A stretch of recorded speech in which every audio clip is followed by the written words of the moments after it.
also on that night, what happened was all the security. At one point, I was upstairs in the counting room. While I was talking about security, I was upstairs in the counting room. We all were. Myself, Andrew. I'm sure Andrew was there.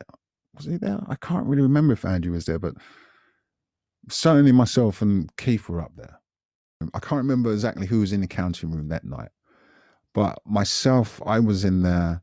I remember Keith was in there. I think my sister Shrine was in there. And all of the security came into the room. And there was a lot of them, and there was about 15, 16 of them. And these guys were, it was a tough door. You know, they were a hard East End door. They were all geezers. You know, we were 22. They were all in their 30s, easy in their 30s, organized, and that's what they do. And they basically laid it on the line for us. And it sounds harsh in some ways, and it was harsh, and it was shocking to me, to all of us. And they wanted 25% of our money, of our profit. And in return for 25% of the profit, we get 24-hour protection. And they supply all the security for all of our events, and they cover the security costs from their end of the 25%. Bloody good deal, as far as I was concerned, because they were there 24/7, you know, and, you know, people didn't even look at you in a crossed way when they knew that they were in the shadows behind you type thing. And that was important. And the reason why that was important was because that stopped dudes from coming to try and rob you. And lots of party promoters, some of them are admitting it publicly, but there are others that are not admitting it publicly. But a few promoters were robbed at gunpoint, you know, or by a machete or some type of threatening weapon.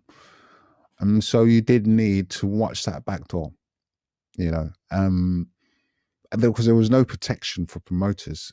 We were being blasted in the press. So we were public enemy number one. No one cared what happened to us. So a bunch of villains coming down and rob all the party promoters, you know, who cares? We agreed to the deal, 25%, 24-hour protection. We didn't plan to stop doing these events. We planned on keep going.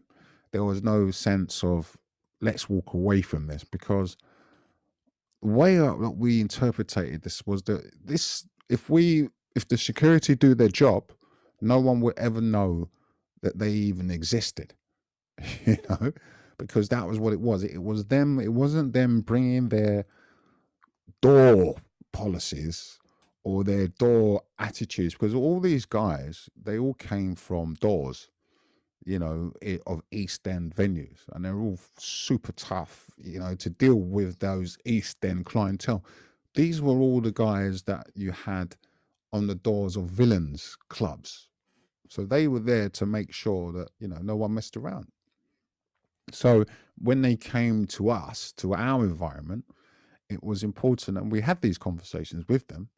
It was important that they didn't bring that energy, that grunty energy, will pull you out the back and smash your face in energy to acid house parties. And we told them nobody gets their heads kicked in here.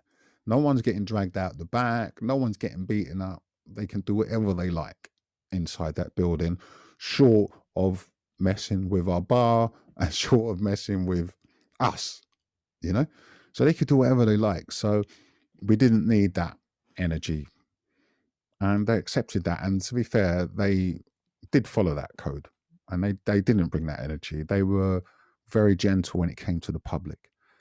So we agree. Anything to do with a certain religion, do you think? No, Is it anything like that?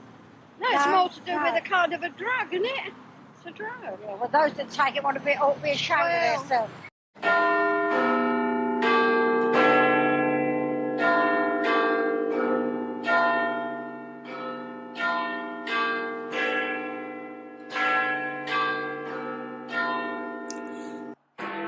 According to The Sun, there were thousands of empty ecstasy wrappers littering the floor of the 250-foot-long hangar.